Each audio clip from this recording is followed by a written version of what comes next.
สบายดีทุกคนแต่ใจสบายดีเพื่อนๆที่เขามาติดตามชมคลิปนี้ของเฮาวันนี้อยู่ที่ห้างเจนิดหน่อยอีกแล้วจ้ามาลิ้นน้ำเจนิดหน่อยหมู่เฮาคือเก่าทุกคนเพราะว่าเพิ่นมีของขวัญจะมาให้รีวิวเพิ่นว่าได้ก็ของขวัญทำงานบ่เจ๊ลองดูฮะเสื้อกับเสื้อคืองามเจหน่อยเสื้อซื้อห้านได้เจ๊เสื้อบ่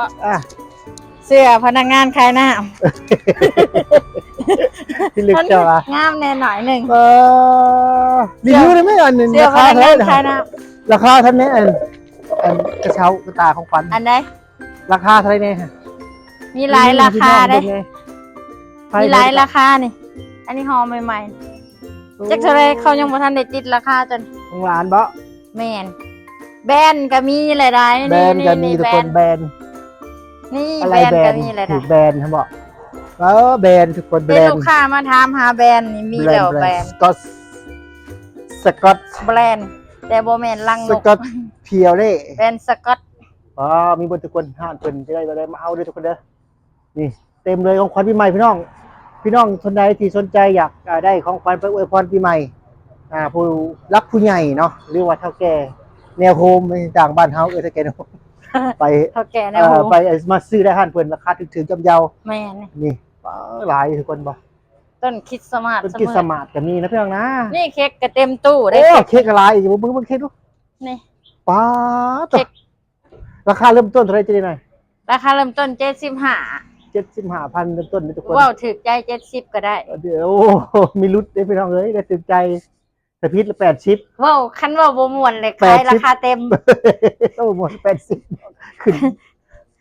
คันว่าหนาหยุ่งหนาหยองใช่ไหมค่ะเลยขายราคาเต็มบ่มีลุ้นบ่มีลุ้นเพิ่นว่าพี่น้องเอ้ยเห็นบ่เบิ่งพี่น้องเค้กโอ้ขาก็มีเค้กมีคริสต์มาสก็มีทุกคนนี่ปีใหม่ปีเหมือนพี่น้องประธานได้อุหนาดำตัวนี่นะทุกคนว้าวปีใหม่นะทุกคน Merry Christmas and Happy New Year คริสต์มาสก็ผ่านไปแล้วนะจ๊ะเดี๋ยวนะผ่านไปแล้ว Happy New Year 2026ก็จะมาถึงทุกคนใกล้จะมาถึงแล้วจ้า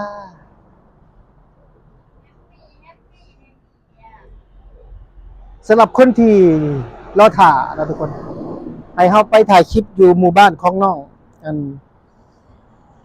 ที่ดาราวรออีกก่อนด้วยทุกคนยังไม่ทันไปยังไม่ทันไปเลยทุกคนยังมีเวลาไปนะเดี๋ยวตอนนี้กับมาลินกับเจนิสหน่อยก่อนนี่ทุกคนนี่หน่อยเชื่อมาเกี่ยงวันกินได้ทุกคนนะมันมาเกี่ยงน้ำหมักสมโอนะฮะหมักสมโอหมักสมโอนี่ทุกคนใหญ่ตัวนี้หมักสมโอหมักย่อมหมักดีโอ้นี่หมักของหมักขามบดทองลาวของเราบดทองเราบดทั้งนะพี่นะ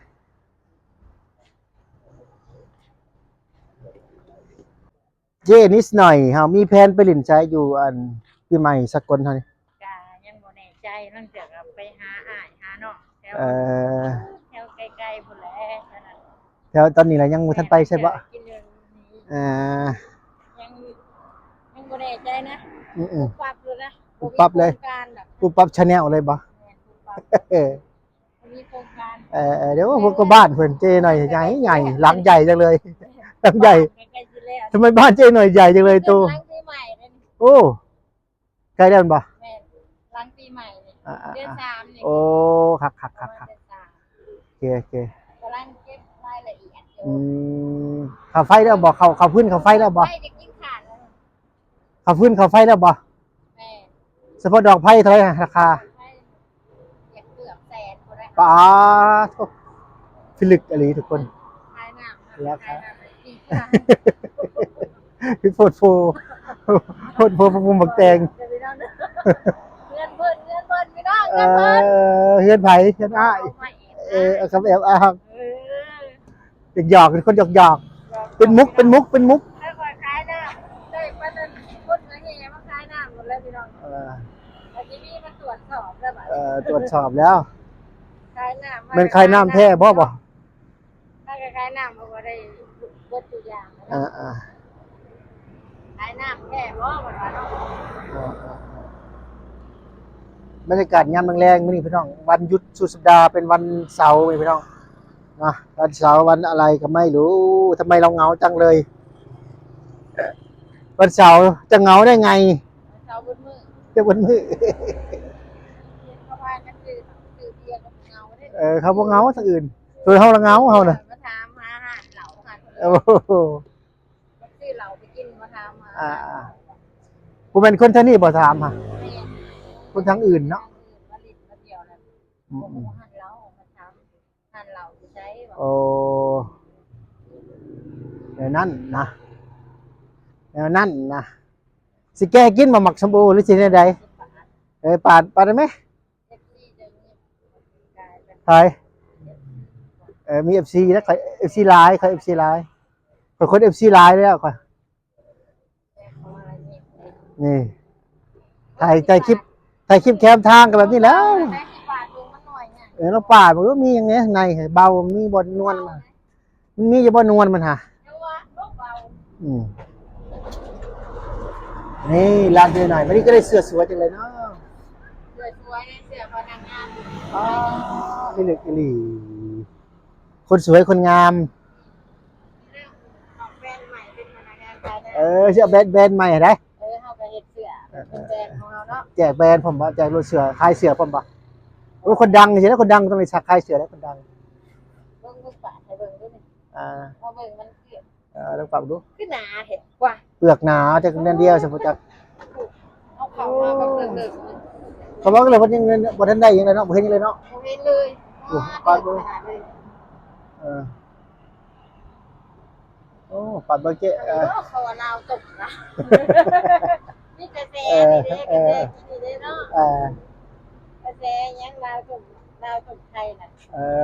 หังพึ่งรังพึ่ง ลาวบ่ได้ตกนะพี่น้องเด้อ ไปเติม แนวมันหายากแต่ กระสนั่น ประมาณเดียวกันกับไทย ประมาณเดียวกันอ่า บ่ได้อยากมีอยากเลี้ยงกันดอกลาวไทยเฮากับพี่น้องกัน หักแพงกันแน่ว่า แต่ว่ามัน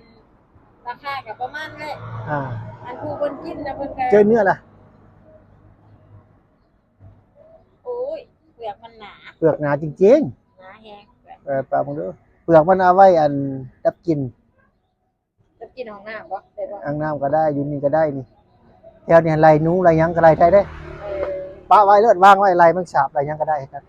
มาได้แม่นบ่ มันได้ปะไว้เจตู้เย็น มันดับกลิ่นให้มันไหลหรือบุญป้าก็ใส่ในตู้เย็นไว้ก็ได้ดับกลิ่นตู้เย็นก็ได้ดีก็ได้จริงๆนะมันเลยดับกลิ่นไปดิ แนวดับกลิ่นมัน ครับกลิ่นแบบธรรมชาติอโรมาเทอราพี แนวขาคัดก็ว่าแม่นบ่ บ่มันไหล มันบ่มักกิน มันมากินแบบนี้ยุ่งยิ่งดูเดี๋ยวได้ปะล่ะมันยุ่งลายกันปะไว้ในห้องก็ได้ครับว่ามันให้แห้งเวลามันแห้งปุ๊บเห็ดจุดแล้วก็ยุ่งก็ได้อีกนั่นได้อันนี้ฮะ เขาไว้ในหม้อก่อน ลาย ได้ซ้ำนี่ ใส่แล้วฉันได้บุรุษให้เอฟซีเป็นไงโอ้ปักใหญ่ทุกคนในเงินเดียวนึง ได้ซ้ำนี่ ชื่อหน่วยไทยเจชื่อฮะ เขาเอามาฝากบ่ให้เอามาฝากของฟรี ของฟรีก็ยังมีในโลกอยู่นะ ของฟรีบ่ต้องตีต้องเตียนแต่ว่าเว้าซื่อๆได้ตีได้เตียนบ่ บริตี้เขาว่าซื่อๆเนาะจุ่มซื่อๆบ่ บอกให้ฟังซื่อๆของเพิ่นเอามาให้นะได้ก็กินได้บ่ กินไปแล้วว้าวของฟรีจ้า สิมาตีมาเตียนบ่ได้ถ้าแม่ได้น้ำใส่ชุดงามบ่มื้อนี้ งามมันนี่งามทุกไซส์อันนั้นอยู่มีกินประจักจะงามนี่ ได้สิฮอดปีใหม่ ก็ชอบปีใหม่ต้องเปลี่ยนเป็นคนใหม่บ่ FC ก็สิแจกต้องแจกติ๊บ ป๋อบีเอ็มซีแจกเตี้ยอีกบ่นี่เลย งามแน่นอน พอมีกำลังใจขึ้นมาแน่นอน เดี๋ยวนั้นเนาะธรรมดาใจหน่อยครับว่า ก็หมดข้อหัวไปซะแล้วเอฟซีคะแนนบทเฮา เอฟซีลายได้ใจหน่อยไปกระเบิงเฮาลืมแต่ก่อนอ้ายบ่แต่ก่อน แมนแต่ก่อนได้ แต่นี่บ่ได้สนนี่เนาะ แมนก็ดีไปซีแนมก็ได้ อยากว่าเขาบ่ บ่ได้ชนหัวคน เป็นคนดังเลยได้ใจแบบว่า เขาดังเลย ดังได้จังได๋นี่บรรยากาศตอนนี้แรงๆทุกคน เขาดังแล้วเขากับบ่อยากชนไปแล้วบาด อ่า ใหญ่ดังกว่านี้ ย่างมื้อนี้ไปได้เลยเนาะย่าง อย่างก็บ่ เบิดทั้งผ้าเลยว่า แง่แล้วเอาไปได้ ต้นรถฮักกะมาว้าวแรงๆพวกนั้นรถเดี๋ยวเป็นถูกเจ๊ในปอกแล้วทุกคนได้มาเบิ่งบัดนะว่าเจ๊ในปอกอีกบัดนึงนะบัดปอกแล้วพาเครื่องได้แล้วบ่เจ๊พาแล้วว้าวทุกคนเป็นพาเครื่องให้เบิ่งได้ดิเพิ่นสิให้เฮาชิมเพิ่นว่าเอาเปียงหนึงได้บ่หลายขอบ่กินละดอกนี่เอาเลยว่าแซ่บบ่พี่น้องลองชิมกันแล้วหน่อยสิชมหรือสิหวานดีมันเนาะ เอาชิมเบิ่งเป็นอะไร ลองชิมคนพระเจ้ายอดมันยอดมากเลยว้าย กินตาเลยนั่นบอก เหลือตาเดียวช่องตาเลยตาเดียวเลยทุกคน ตาส้มตาหวานเดี๋ยวเจ้ากายทางเขาเลยแหละ เขาคิดว่าเขายิ้มแต่เขาได้ทางเทปโมเมนต์ชมกินหมาอันนี้หยอกผู้สาวทางออกเพราะว่าเขาคิดว่าเขาจะส้มตาหวาน ส้มเลยคนเลยเจนหน่อยส้มเจนหน่อยเอาไว้ใช่มันเรียนหวานเนาะ คอยกินไม่ได้กับส้มนะคอยหมักของหวานของมันคอยหมักของหวานคอยกินส้มมาคือกินแล้วก็ตาเดียวเลยคอยอาชีพมันเบิ่งแล้วมันโอ้คือมันงามจริงเลยมันก็งามเป็นสนามมันจะใสได้มันนะหน้าใสมันนี่ฮะคนนี้มีออร่าอะไรมันนี่ฮะจะได้ได้เขา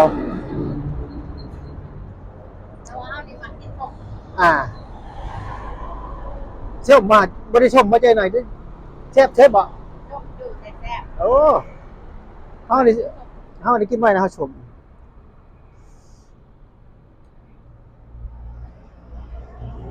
เป็นยาระบายวันนี้ก็มาลีน้ำหมูคือเก่าคือเดิมทุกคนเนาะมาถ่ายคลิปกับเพื่อนเราเหมือนเดิมจ้าในวันหยุดสุดสัปดาห์วันเสาร์เลยทุกคนนะมื้ออื่นเอากาสสิไปถ่ายคลิปอยู่ติดตามชมในคลิปหน้าเฮาทุกคนนะสำหรับคลิปนี้ครับก็สิจบก่อนพี่น้องจบเพียงเท่านี้นะสำหรับ FC ที่ครับติดตามชมคลิปนี้ก็พ่อปีใหม่เลยทุกคนเนาะใกล้จะถึงแล้วช่องซัมเมอร์ก็ฮอดแล้วพี่น้องแฮปปี้นิวเยียร์นะทุกคนนะให้ทุกคนมีความสุขมากๆในปีใหม่ใกล้ที่จะมาถึงทุกคนนะคิดเงินให้ได้เงินคิดทองให้ได้ทองนะคิดสิ่งใดให้สมดังใจปรารถนาทุกคนในวันปีใหม่นะสากลที่จะมาถึงนี้นะ2026 2026นี่ทุกคนพรพี่น้องทุกคนเนาะบ่ว่าจะเป็นพี่น้องที่กำลังติดตามชมคลิปจากฝั่งไทยหรือว่าฝั่งลาวค่ะมีความสุขทุกคนนะ